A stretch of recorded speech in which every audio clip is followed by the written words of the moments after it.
தமிழகம், புதுவை மற்றும் காரைக்கால் பகுதிகளுக்கான தினசரி வானிலை அறிக்கை. கடந்த 24 மணி நேரத்திற்கான வானிலை தொகுப்பு. தமிழகம், புதுவை மற்றும் காரைக்கால் பகுதிகளில் வறண்ட வானிலை நிலவியது. கடந்த 24 நேரத்தில் பதிவான மழையளவு ஏதுமில்லை. வெப்பநிலை பற்றிய குறிப்பு.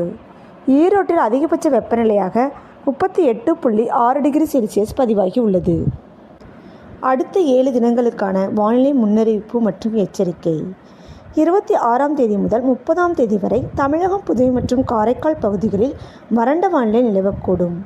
31ஆம் தேதி முதல் 1ஆம் தேதி வரை தென் தமிழகத்தில் ஒரு சில இடங்களில் லேசானது முதல் மிதமான மழை பெய்யக்கூடும். வட தமிழகம், புதுவை மற்றும் காரைக்கால் பகுதிகளில் வறண்ட வானிலை நிலவக்கூடும். அதிகபட்ச வெப்பநிலை பற்றிய முன்னறிவிப்பு.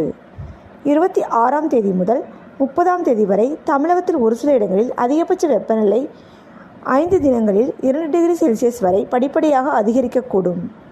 அதிக வெப்பநிலை மற்றும் ஈரப்பதம் இருக்கும் பொழுது ஓரிரு இடங்களில் அசௌகரியங்கள் ஏற்படலாம். சென்னை மற்றும் புறநகர் பகுதிகளுக்கான வானிலை முன்னறிவிப்பு. அடுத்த 48 மணி நேரத்திற்கு வானம் ஓரளவு மேகமூட்டத்துடன் காணப்படும். அதிகபட்ச வெப்பநிலையாக 34 to 35 டிகிரி செல்சியஸை ஒட்டியும் குறைந்தபட்ச வெப்பநிலையாக 25 to 26 டிகிரி செல்சியஸை ஒட்டியும் இருக்கக்கூடும். கடந்த 24 மணி நேரத்தில் பதிவான மழையளவு ஏதுமில்லை. மீனவர்களுக்கான எச்சரிக்கை ஏதுமில்லை.